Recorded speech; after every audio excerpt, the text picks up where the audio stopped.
তো বলছিলাম সেকুলারিজমকে মুসলমান বিশ্বাস করতে পারে না।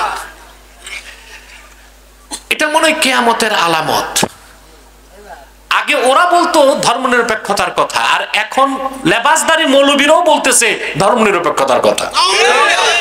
সুর পাল্টে গেছে, সুর পাল্টে গেছে। ক্ষমতায় যাইতে হবে, কথা বলে না, ক্ষমতায় যাইতে হবে, সুর পাল্টে গেছে, ভাবসাব ভালো না, মতি গতি ভিন্ন।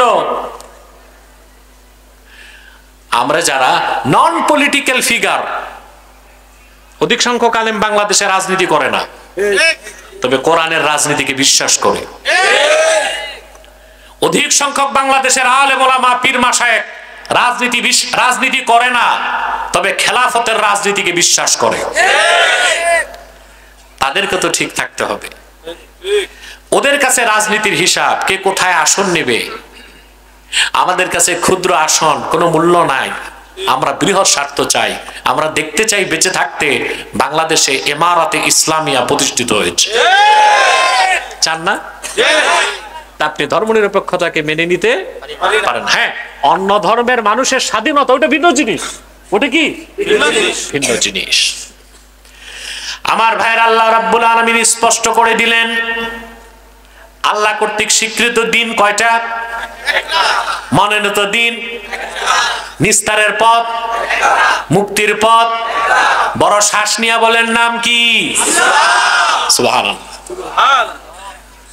লাখের উপর পয়গম্বর হাজার হাজার বছর দিনের দাওয়াত দিয়েছেন, দিন পরিপূর্ণ হয় নাই। আল্লাহর হাবিব, আল্লাহর আখিরি নবী নূর নবীজি মুহাম্মদ মুস্তাফা সাল্লাল্লাহু আলাইহি সাল্লাম ১৫০০ বছর আগে ২৩ বছর দাওয়াত দিয়েছেন। আল্লাহ দিনকে পরিপূর্ণ করে তার নূরকে পরিপূর্ণ করে দিয়েছেন। আল্লাহু আকবার। তাহলে বলতেই হয় লাখের উপর পয়গম্বরের মেহনত এক পাল্লায় দিলেও আল্লাহর হাবিবের মেহনতের ওজন বেশি হয়ে যাবে। আল্লাহ ইসলামকে বলেছেন নূরুল্লাহ, আল্লাহ নূর। ফাঁকে দিয়ে একটা কথা বলি, বলবো? আমার দুঃখ হয় অনেক বক্তারাও দেখি ভুল ওয়াজ করে ফেলে, এসে বলে ভাই সব এক হন নতুবা ইসলামের ক্ষতি হয়ে যাবে। আরে নাদান, ইসলাম কি ক্ষতি হওয়ার জিনিস? মুসলমানের ক্ষতি হইতে পারে, ইসলামের ক্ষতি হইতে পারে না। এটা দুই বিষয়। ইসলামের ক্ষতি হইতে পারে না। আবার বলে ভাই সব এক হন নতুবা নাউজুবিল্লাহ কাফেররা ইসলাম ধ্বংস করে ফেলবে। নাউজুবিল্লাহ, ইসলাম ধ্বংস করার ক্ষমতা কারো নাই, কারণ ইসলামের মুহাফেজ হচ্ছেন আল্লাহ। সুবহানাল্লাহ। ইসলাম হচ্ছে আল্লাহর নূর, আল্লাহ তার নূরকে পরিপূর্ণ করে দিয়েছেন। সেই জন্য তাম দুনিয়ার সকল কাফের মুশরিক বেঈমান তাগুতি শক্তি এক হয়েও আল্লাহর নূর চেরাগে মুহাম্মাদি দ্বীন ইসলামের এক যাররা পরিমাণ ক্ষতি করতে পারবে না। ইসলামকে আল্লাহ বলেছেন নূর, ইসলামকে বলেছেন উরওয়াতুন উসকা, ইসলামকে আল্লাহ বলেছেন নূরুল্লাহ, ইসলামকে আল্লাহ বলেছেন দ্বীনুল্লাহ। এটা আল্লাহর দ্বীন। কার দ্বীন? আল্লাহর দ্বীন। বাংলাদেশে বুদ্ধিজীবী যারা আছে না, না এখন বুদ্ধিজীবীর ভাত নাই, এখন নতুন পাগল এসে, এদের নাম রাষ্ট্রচিন্তক। এদের নাম কি? এরা হচ্ছে পলিসি মেকার। নতুন বাংলাদেশ কি রকম হবে এরা সব নসিহত খয়রাত করতেছে, বুঝলেন? রাষ্ট্রচিন্তক যারা, তারা একটা কথা বলে, ইসলাম সম্পর্কে তাদের মোটেও ধারণা নাই। তারা বলে যে বাংলাদেশ হবে অসাম্প্রদায়িক বাংলাদেশ। এটার উদ্দেশ্য হচ্ছে যে বাংলাদেশ গণতন্ত্র চলবে, সেকুলারিজম চলবে, জাতীয়তাবাদ চলবে, ইসলামী হুকুমত চলবে না। এটা হচ্ছে উদ্দেশ্য। এটা কি? আরে ভাই, একমাত্র ইসলামী হচ্ছে সাম্প্রদায়িকতার ঊর্ধ্বে, আর সব ধর্ম হচ্ছে সাম্প্রদায়িকতার দোষে দুষ্ট। যেমন ইসলামকে বাদ দিয়া যত ধর্ম আছে আপনি একটু নামগুলো দেখেন। ইহুদি ধর্ম, নামই তো প্রমাণ দিচ্ছে ধর্মটা একটা জাতির, একটা সম্প্রদায়ের। ওটা হচ্ছে ইহুদি সম্প্রদায়। যে জিনিসটা একটা সম্প্রদায়ের ওইটাই তো সাম্প্রদায়িক, কথা বলেন। আর যে বিষয়টা সাম্প্রদায়িকতার ঊর্ধ্বে সেটাকে তো সাম্প্রদায়িক বলা যায় না। বৌদ্ধ ধর্ম নাম কি প্রমাণ দেয় ধর্মটা কাদের? হিন্দু ধর্ম নাম কি প্রমাণ দেয় ধর্মটা? ইহুদি খ্রিস্টান ধর্ম নাম কি প্রমাণ দেয় ধর্মটা?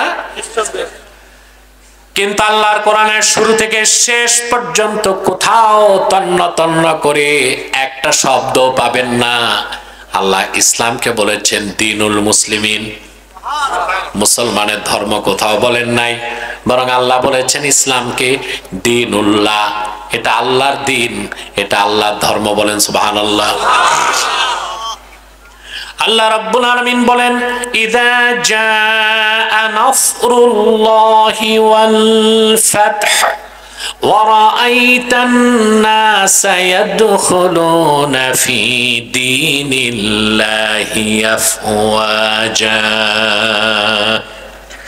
ইসলামকে আল্লাহ বলেছেন সুবহানাল্লাহ, ইসলামকে আল্লাহ বলেছেন দ্বীনুল্লাহ, এটা আল্লাহর দ্বীন।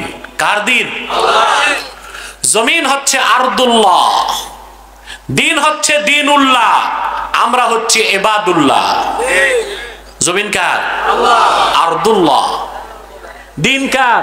আল্লাহ। দ্বীনুল্লাহ আল্লাহর দিন, আমরা ইবাদুল্লাহ। কার বান্দা? আল্লাহ। আল্লাহর জমিনে আল্লাহর বান্দারা আল্লাহর দ্বীনের বিধান দিয়া দেশ চালাবে, সেখানে সাম্প্রদায়িকতার ধোঁয়া তোলার কোনো সুযোগ নাই। আছে সুযোগ? অতএব ইসলাম হচ্ছে সাম্প্রদায়িকতার ঊর্ধ্বে। বলেন সুবহানাল্লাহ। এখন ইসলাম নিয়ে আমাদের অধিকাংশ মানুষের কিছু ভুল ধারণা আছে, আর এই ভুল ধারণাগুলো নিছক ভুল ধারণা না, যেটা কুফর পর্যন্ত নিয়ে যাবে। কি পর্যন্ত? যেমন বাংলাদেশে কথায় কথায় বক্তারা বলে, বক্তার তার অভাব নেই, কথা বলে। বাংলাদেশের সবচেয়ে সহজ হচ্ছে দুইটা কাজ, পীর হওয়া, বক্তা হওয়া।